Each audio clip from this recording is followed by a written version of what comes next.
शांति। सुनते हैं प्यारे बाबा के 2 मई के साकार मधुर महावाक्य। आज मीठे बाबा कहते हैं, मीठे बच्चे एकांत में बैठ अपने साथ बातें करो। हम अविनाशी आत्मा हैं, बाप से सुनते हैं, यह प्रैक्टिस करो।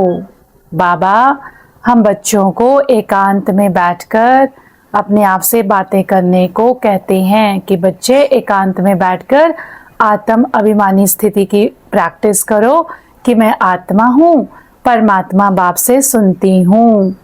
आत्म अभिमानी अवस्था जमाने का अभ्यास करना है एकांत में बैठकर।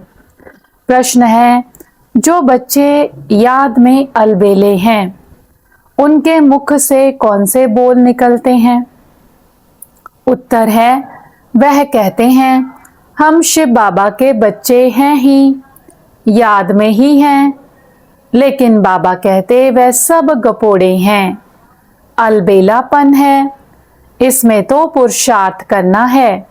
सवेरे उठ अपने को आत्मा समझ बैठ जाना है, रूरिहान करनी है।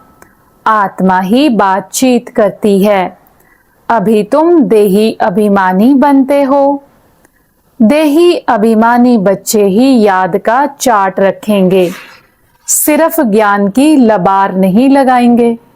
तो आज बाबा अलबेले बच्चों के मुख की बातें बताते हैं। वो क्या कहेंगे कि हम तो ब्रह्मा कुमार कुमारी बन गए, हम तो हैं ही शिव बाबा के, सारा जीवन ही बाबा का है। तो बाबा कहता है ये सब गपोड़े हैं, कुछ याद नहीं करते, मुझे कोई पुरुषार्थ नहीं करते।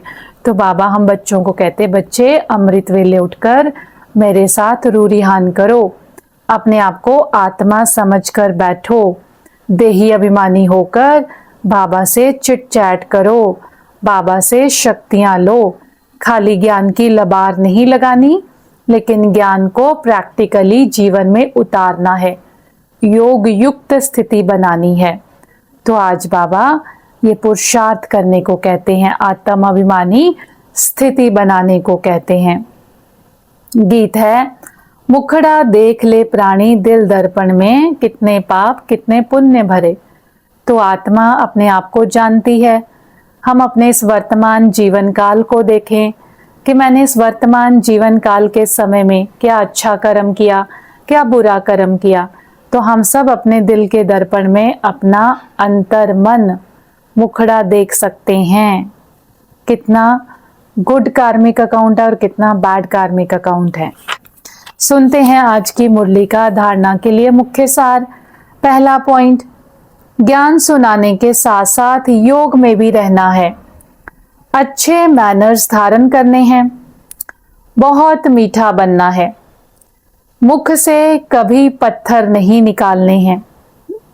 कई बारी होता है हम ज्ञान सुनते हैं और सुनकर फिर दूसरों को सुनाना शुरू कर देते हैं, खुद में कोई परिवर्तन ना किए। तो बाबा कहता ज्ञान सबसे पहले खुद को सुनाना है, खुद को सुनाकर उस ज्ञान पर चलना है, धारण करना है, प्रैक्टिकल जीवन में योगी जीवन बनाना है। ऐसे नहीं कि दूसरों को सुनाते रहें और खुद ना करें। और मुख से पत्थर नहीं रतन निकालने, अर्थात मेरा एक एक शब्द सामने वाली आत्मा को शक्ति देने वाला हो, अच्छे मैनर्स धारण करने हैं। दूसरा पॉइंट है, अंतर्मुखी बन एकांत में बैठ अपने आप से रूरिहान करनी है, पावन बनने की युक्तियां निकालनी है।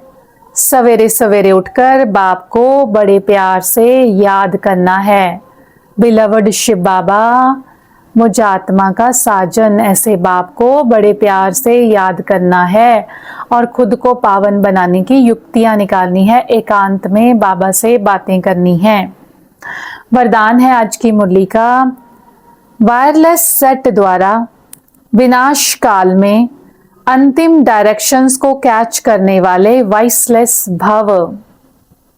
वायरलेस सेट द्वारा विनाश काल में अंतिम डायरेक्शंस को कैच करने वाले वॉइसलेस भव।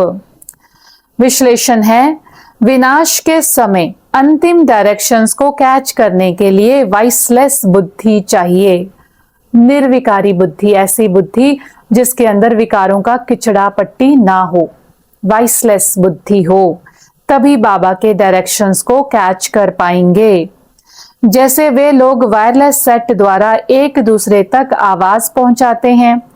यहां है वॉइसलेस की वायरलेस, जिसकी बुद्धि वॉइसलेस विषय विकारों से फ्री होगी, उसी का ही वायरलेस सेट पावरफुल होगा, अर्थात वो बाबा से कनेक्ट हो पाएगा। इस वायरलेस द्वारा आपको आवाज आएगा कि इस सेफ स्थान पर पहुंच जाओ। जो बच्चे बाप की याद में रहने वाले वॉइसलेस हैं, जिन्हें अशरीरी बनने का अभ्यास है, वे विनाश में विनाश नहीं होंगे, लेकिन स्वेच्छा से शरीर छोड़ेंगे। कितनी वंडरफुल बात बाबा हम बच्चों को बताते हैं कि अंतिम समय में विनाश हो रहा होगा, कभी बाढ़ आएगी, कभी भूकंप आएगा, कभी समुद्री तूफान आएंगे, कहीं ज्वालामुखी फटेंगे, कहीं बॉम्ब फटेंगे, कहीं आग लगेगी, तो ये सारी चीजें होंगी। परंतु जो योगी आत्माएं, वॉइसलेस निर्विकारी आत्माएं होंगी, उनका वायरलेस सेट अर्थात गॉड के साथ कम्युनिकेशन सेट इतना पावरफुल होगा कि गॉड के डायरेक्ट डायरेक्शंस उनको मिलेंगे, बच्चे इस सेफ स्थान पर पहुंच जाओ। तो ये इंट्यूटिव पावर कब एक्टिवेट होगी? जब बुद्धि को विषय विकारों से फ्री करेंगे, शुद्ध स्वच्छ बनाएंगे, तो बाबा से कैच कर पाएंगे डायरेक्शंस। और ऐसी आत्माएं विनाश में विनाश नहीं होंगी कि आग में जलकर मर गए, पानी में डूबकर मर गए, भूकंप में दबकर मर गए, नहीं, वो अपनी इच्छा से अपना शरीर छोड़ेंगी। तो ऐसी शक्ति को धारण करने के लिए वॉइसलेस अर्थात निर्विकारी बने, तभी वायरलेस पावरफुल होगा। स्लोगन है, योग को किनारे कर, कर्म में बिजी हो जाना यही अलबेलापन है। कर्म में बिजी हो जाना कि बहुत काम है, ये काम करना, ये काम करना, योग करने का समय नहीं, तो बाबा कहता है ये तो अलबेलापन है, ये अलबेलेपन की भाषा है। अव्यक्त इशारा, रूहानी रॉयल्टी और प्योरिटी की पर्सनालिटी को धारण करो।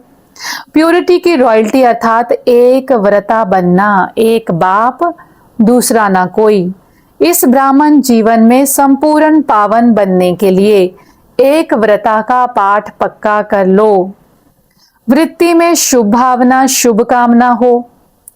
दृष्टि द्वारा हर एक को आत्मिक रूप में व फरिश्ते रूप में देखो। कर्म द्वारा हर आत्मा को सुख दो और सुख लो। कोई दुख दे, गाली दे, इंसल्ट करे, तो आप सहनशील देवी, सहनशील देव बन जाओ। बाबा हम बच्चों को प्योरिटी की पर्सनालिटी और रॉयल्टी को धारण करने के लिए कहते हैं। प्योरिटी अर्थात एक व्रता बनना, मेरा तो एक बाबा दूसरा ना कोई। तो ये पाठ पक्का करना है संपूर्ण पवित्र बनने के लिए। हमारी वृत्ति कैसी हो दूसरों के प्रति? शुभ भावना, शुभ कामना। और दृष्टि कैसी हो? आत्मिक भाव हो, या फरिश्तेपन का भाव कि सामने वाला मेरा आत्मा भाई है, फरिश्ता है।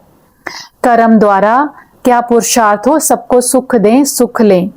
कोई आपको दुख दे, गाली दे, आपकी इंसल्ट करे, लेकिन आप क्या बन जाओ? सहनशीलता का देव व देवी बन जाओ। तो इतनी अच्छी बात बाबा हमें धारण करने के लिए बताते हैं। प्यारे बाबा का शुक्रिया। अच्छा, ओम शांति।